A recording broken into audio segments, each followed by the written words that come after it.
Hey everybody, Dan here for Argo Comics, where we do not just publish independent comics, we support independent comics. I have this month's haul of independent comics. Now, again, this is not a review, it is a haul, so you won't really get in depth on the story or anything like that. Just what I picked up and primarily why I picked it up. Okay? And got a lot to do, so I'm going to get right into it. This book came via Kickstarter, okay, and we often list the companies in the description on the video. Speaking of which, don't forget to like and subscribe. Hit the bell if you want notifications when the new videos are coming out.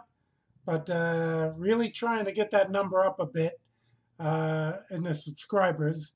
So hopefully we can hit the next level with a few more people just hitting that subscribe button below. But as I said, I usually put the companies that are involved in each haul.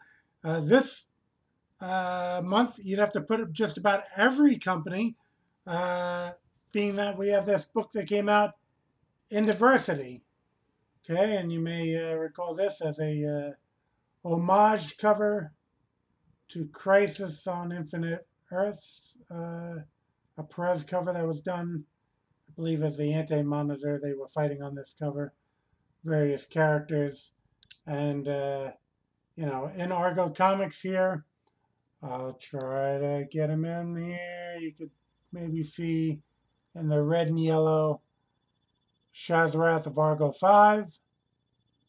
So basically, the book is kind of a handbook into the indie universe, and you're going to see a little description of different Earths, some by number, some by name, and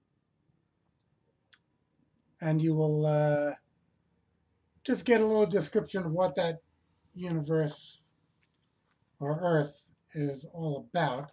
There is a framing story, okay, written by Eric Bennett, who put this all together. Officially on art, Shang-Chi on colors. So yeah, you have a framing story, I guess, describing how they're looking into the different universes. And as I said, from there, you get different Earths. Try to see, get over to, well, here's Earth T, which is our Thunder Zone imprint. Okay, you can see that one.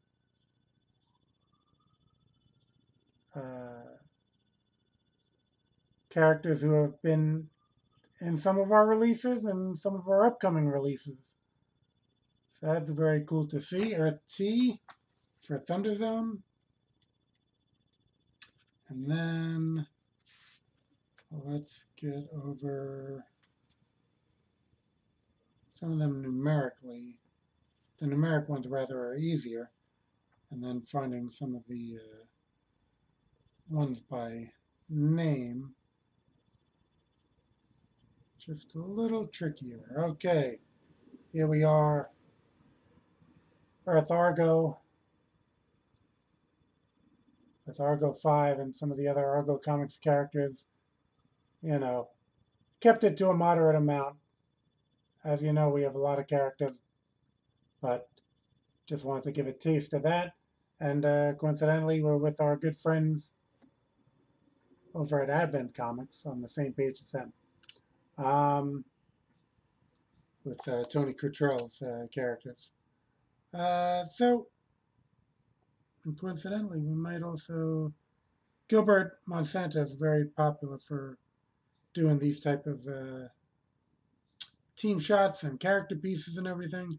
So it looks like we both had art by Gilbert on our page. So that's pretty cool. But as I said, well, here's a glossary in the back, so you can, our credits actually to the artist who drew each of them. I'd probably challenge that Gilbert's probably the most popular name on that list. So yeah, just something cool for you to look into.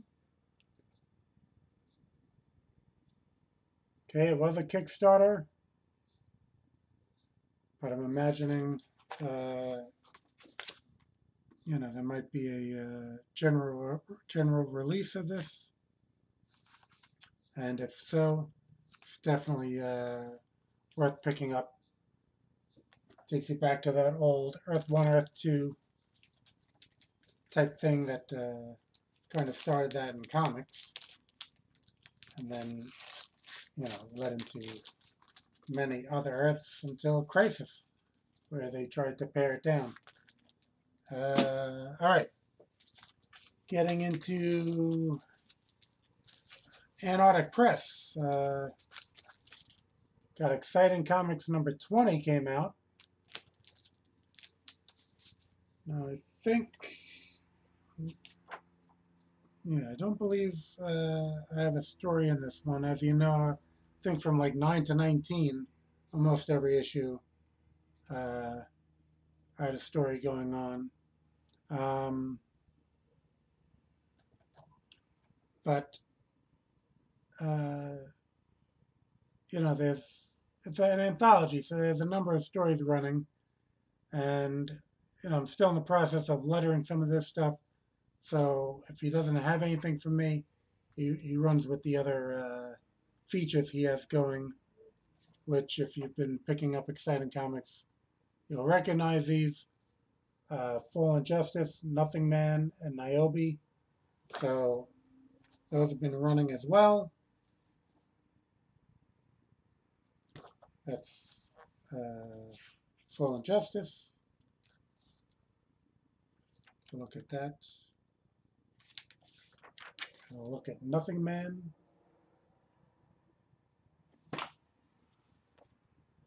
And we'll look at Niobe. So, yeah, those three stories. In this issue, I do have, trying to think which issue, 24 maybe, be back in. But I do, like I said, have more material coming from them. They may revamp a little bit. You know, a lot of these books originally intended as full issues, and some of the chapter breaks aren't really always going too smoothly, so they might look into,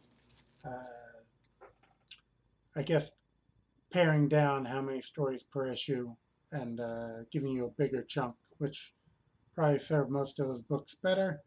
Gold Digger, number 287. Okay, that's 287 issues I picked up, plus annuals and specials, because I was there from the start of this one, already a big Antarctic Press fan through Ninja High School and other Mangazine and other titles. So I had jumped on Gold Digger right at the beginning.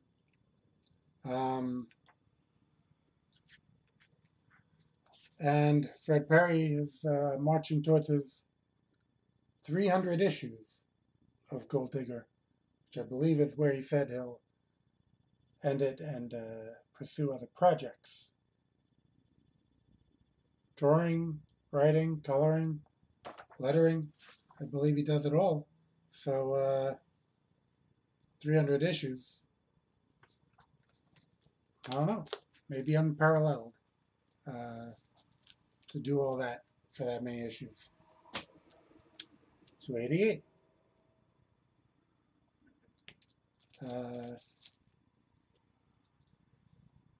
Well, for those uninitiated, Gold Digger is a story of an archaeologist, okay, Gina Diggers, and her sister, Cheetah, who's a werecat.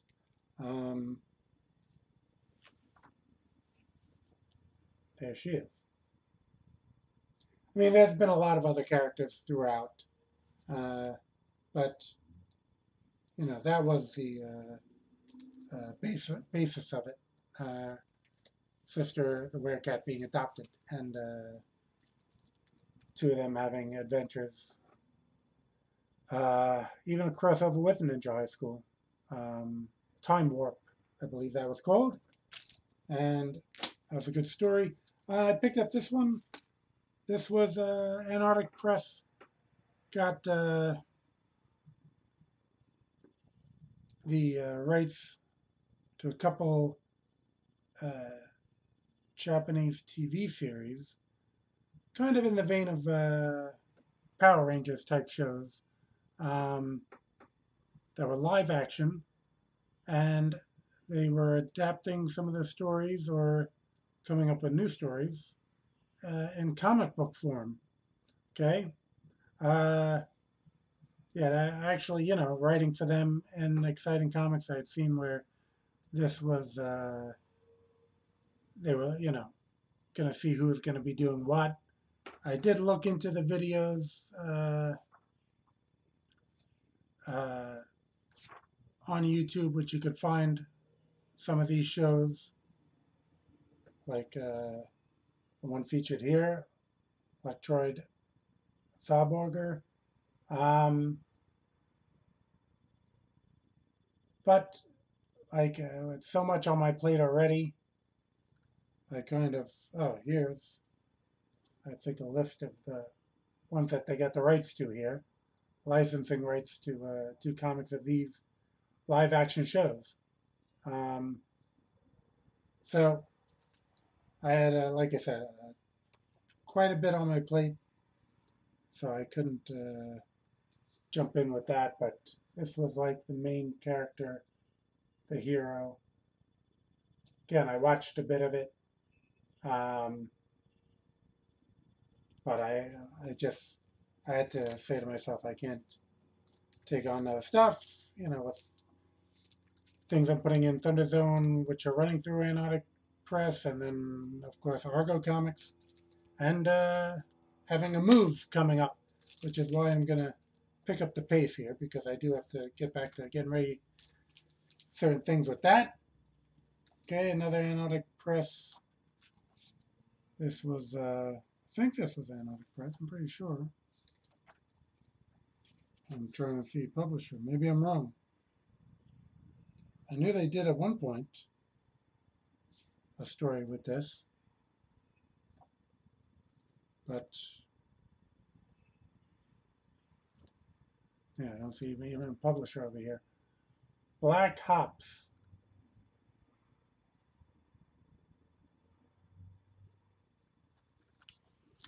Where? Black Hops.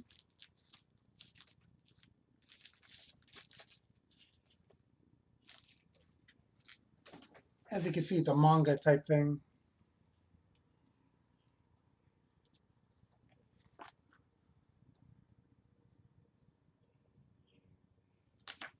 Okay. Thought it looked pretty good when I saw the solicit of it. All right. So, just going to move on with that. I've had this book before in the haul. They put out a trade, which is just, I think, 3 issues or so.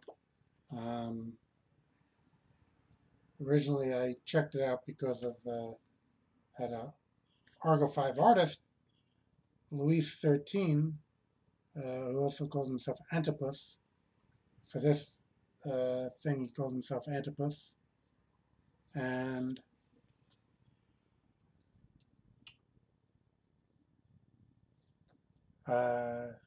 just collected that. Okay. Patriotica. Okay, came out through Kickstarter, then through Antarctic Press. Continued after issue 1 with a different artist. Some more manga. And we get Antipus's work.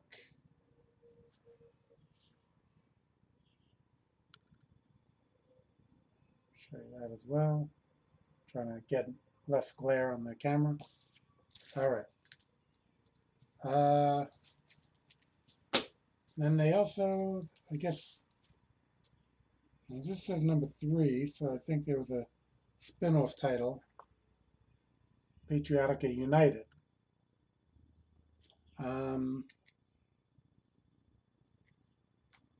Let's see. Story Ron Z, art Ariel Murty, lettering Keith Perkins. So,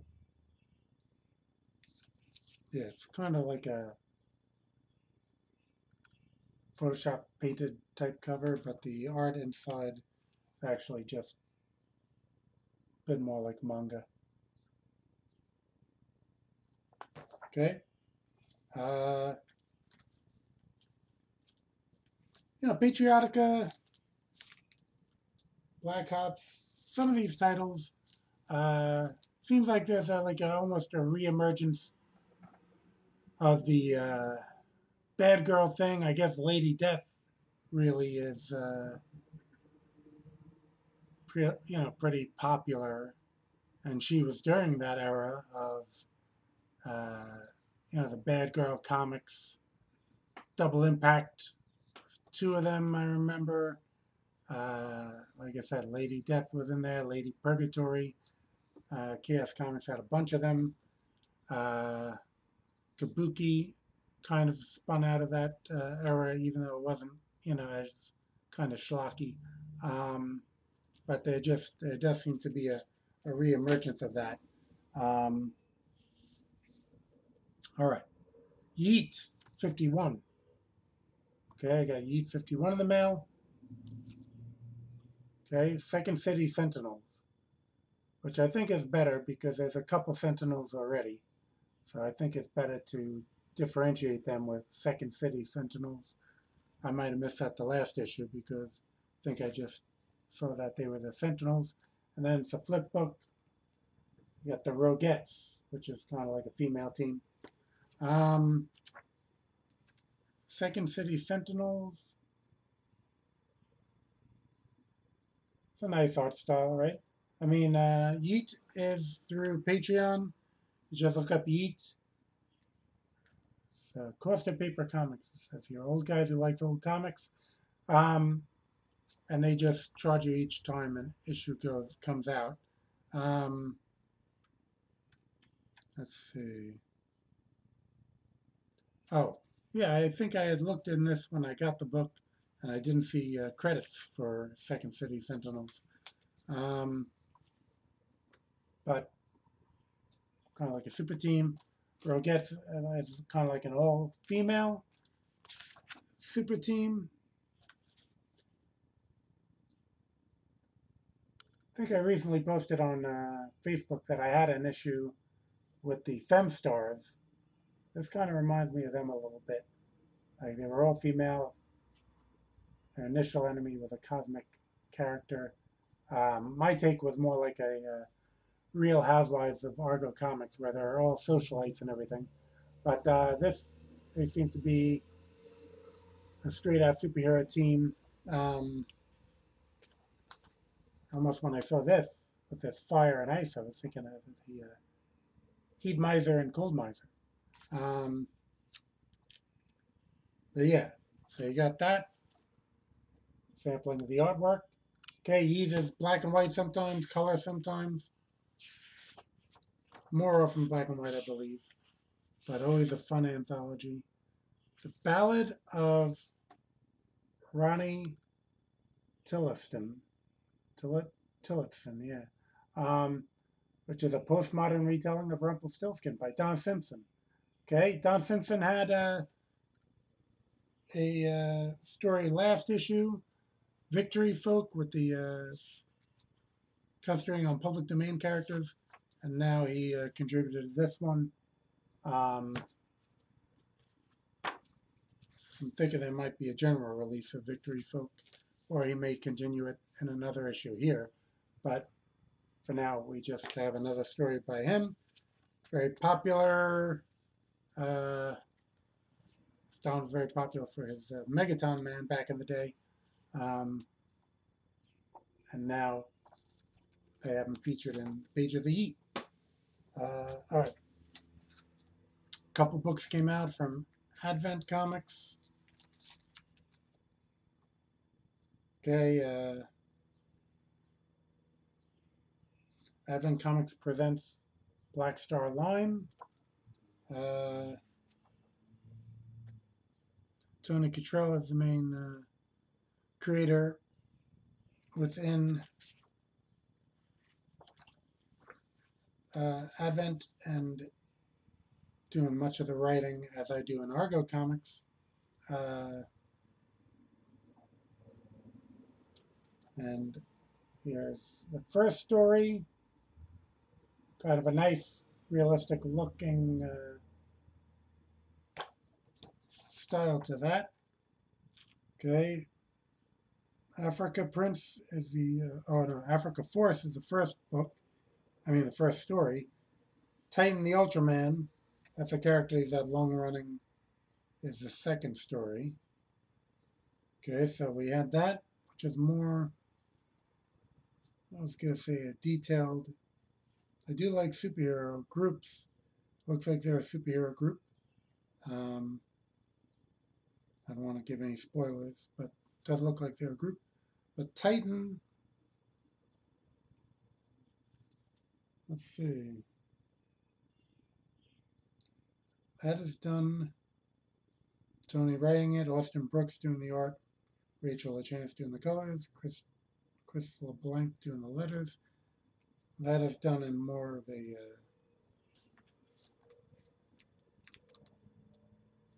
regular superhero style. That character punching the other guy is Titan. Okay, so this book came out through Advent, and then we also had Sunshine. Okay, again, you see Tony's name over there. Just take a quick look. Yeah, he's the writer on this. Katia Fantini pencils, Whitney Cook colorist, Mindy Lopkin doing the letters.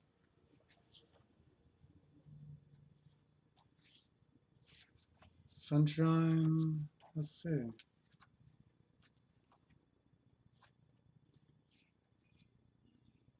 I don't know if this is the character.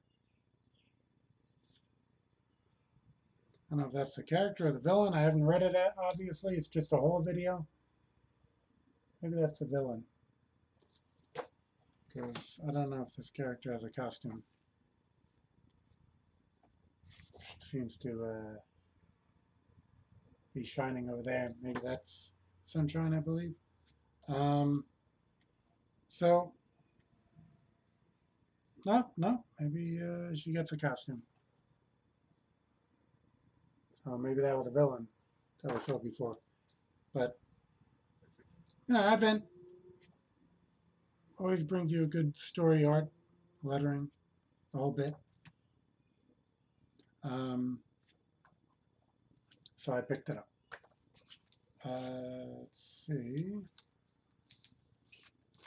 And they have a big crossover book running, which I have some, I'm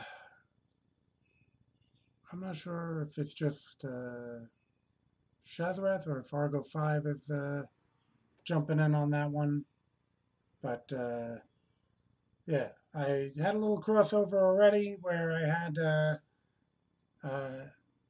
some of his characters in an issue of Argo 5. So, it's good to kind of, just as we saw with that anniversary book, good for the independent publishers to kind of play among each other's sandboxes and everything. Ahoy Comics had this My Bad, which again seemed like a odd group of superheroes. Reading it seemed interesting enough through the solicit to check it out. Seemed to have some different types of characters, which, some books sometimes are more parodying established characters or more reminiscent of them. And this seemed to have some original characters, as kind of like the book Electrolyte, which I had way back on Indie Halls. That had some just unique characters to it. So I picked it up and we'll give it a shot. Okay, so that's My Bad from Ahoy Comics. I'll give you a look. Some inside art. Seems like as good a page as any. The villain peddling this character who appears to have a chandelier on his head.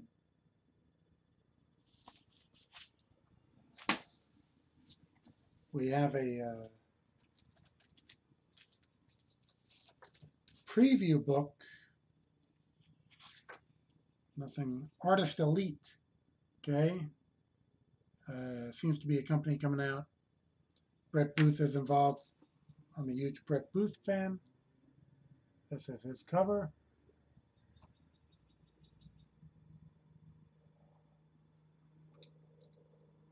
I don't think I usually order a virgin cover, so maybe this is the only way it came.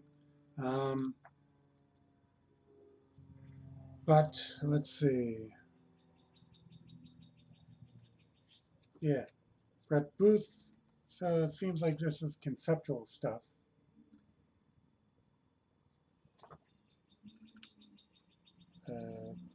But they seem to, Artist Elite seem to have some very good artists involved.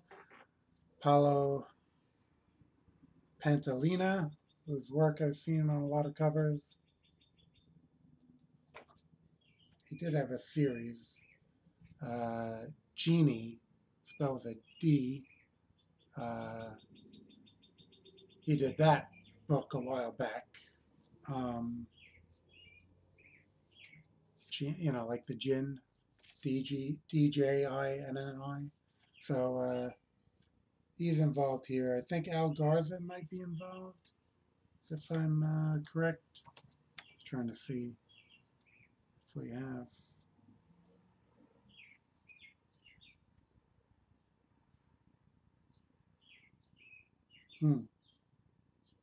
Ryan Kincaid has a story in here.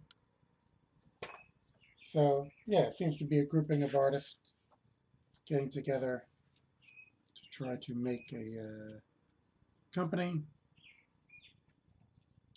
and give us something new. So, yeah, I think just this month also, or last month rather, there was a solicit for another book like this. So I picked up that as well, or ordered that. Kickstarter, Leaders of Free World number 3. Okay, Kickstart backed 1 and 2. This was number 3. It was a super team book. Art was exceptional, or is exceptional. So I picked that up. Cool looking characters. One issue I even got a commission on the Kickstarter with a Shazrath piece, which I'm trying to think if that appeared already in Argo 5. If it hasn't, it's on the way in one of the next issues. It might be coming in Argo 542. Or it might have already run in 40. But yeah, the artist Let me see if there's a credits. There's no credits in the front. Yeah. Writer, Corey Pruitt. Artist, Elijah Isaiah Johnson. Okay, so he's the one who did the Shazareth piece. Letterer, Tobin Rasidic. Colorist, Paris Allen. Okay, so if they run another Kickstarter, you might want to, or if they do a general release at some point, Leaders of the Free World.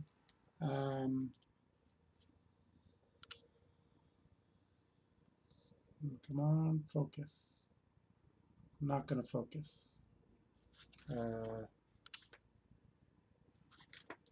Trying to give the company a shout out. Let's see. Elevated Comics. Elevated Comics. EC, not to be confused with the old horror, EC. All right, we're at the half hour, past the half hour, so I got to move on this. Dynamite. Red Sonja. Immortal Red Sonja.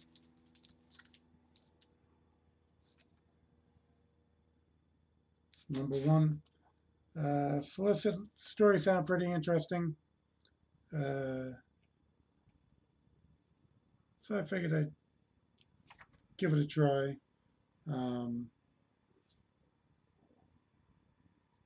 Every once in a while, I'll pick up a Red Sonja or a Lady Death or something like that. That's Dynamite Comics. This is Dead Good Comics Group. Octobrenia with Love. I think she's a Canadian public domain character. So we got this Octobrenia, and again, reading the solicit, looking at the sample art, it looked like a good, interesting pickup. And here's a big double page spread here of mayhem ensuing. So it's a pretty big book. I'll have to see further what it's all about. Okay, Psychodrama Illustrated, number 5. Okay. So, Gilbert Hernandez, very popular for his stories of Palomar from Love and Rockets. Okay. I mean, they've had different material in their books, but his main stories in Love and Rockets were Palomar, Jamie Hernandez, or Jaime Hernandez's brother,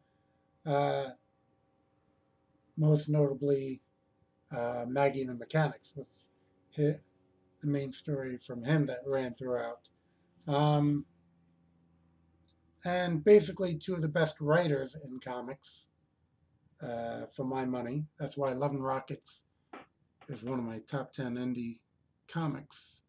And so if they're going to branch off and do a different story, I'm going to check it out. More slice of life with the incredible and fantastical sprinkled in. And it's not going to be your standard comic book art fare. It's going to have a completely different style to it. Jaime may go a little more towards a more commercial art style. I think he notes Hank Ketchum of Dennis the Menace and Archie artist Dan DiCarlo as some of his influences. Actually, when I had Evan Dorkin doing a little sketch for me and Milk and Cheese hardcover, another guy came up. I had a table, but I left the table to get this, sketch in the Evan Dorkin milk and cheese hardcover.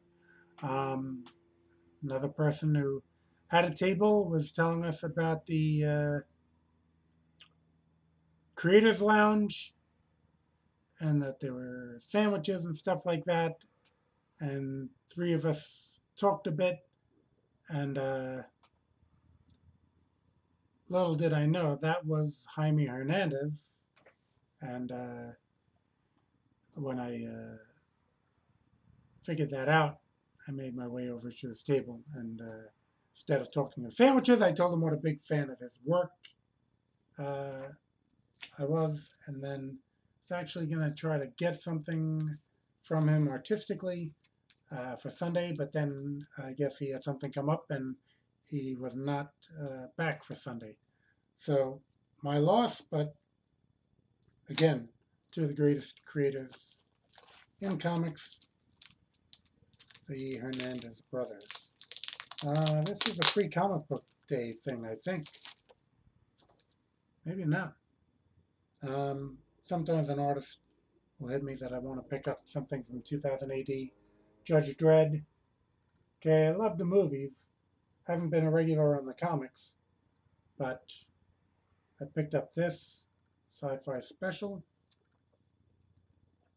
And yeah, again, sometimes I'll just read the solicit and I'll look up some preview artwork or whatever, and something motivates me to get some of these books that I'm not a completist on. Jeff Spokes did the cover of this Bell #1. Can't say I have an extensive amount of Zenescope stuff. Jeff Spokes did cover for Argo 5. I think it was number 26, The Origin of Gladiatra. I love his work, so the cover was enough to entice me. Zenescope, of course, is going to give you a pretty good interior art as well. Sometimes they can be a little more cover-centric, but I think in the years that passed, I think their interiors came up in quality to match. It looks like everything else was Image, which,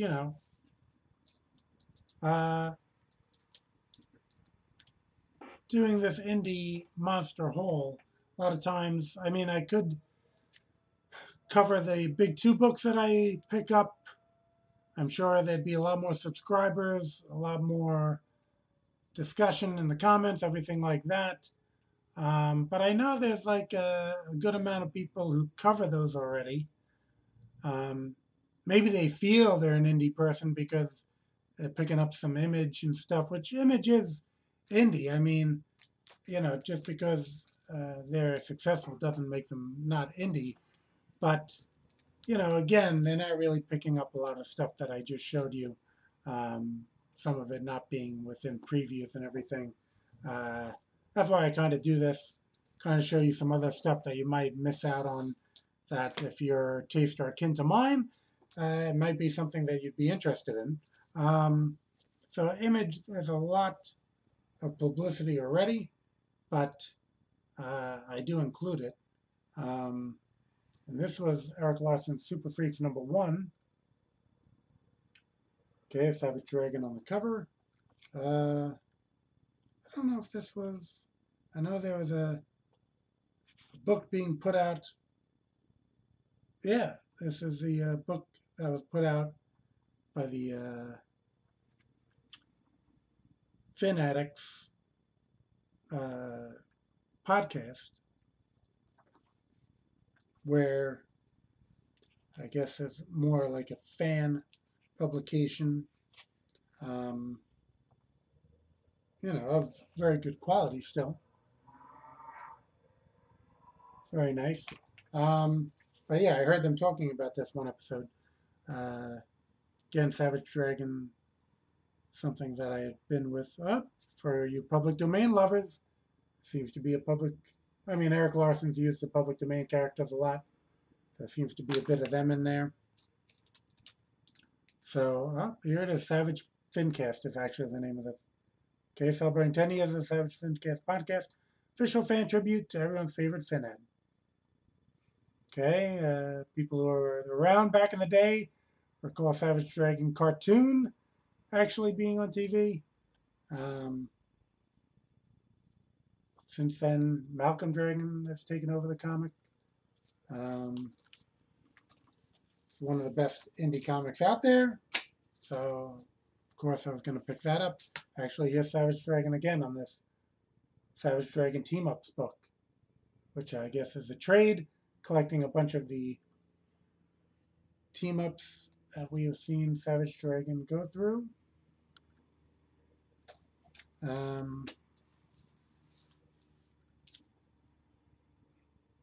Phalanx.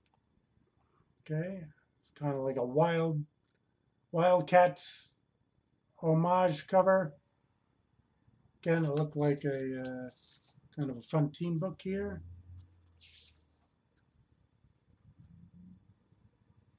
Let's see. Scripts, illustrations, lettering, and design, Jonathan Luna. Okay, who I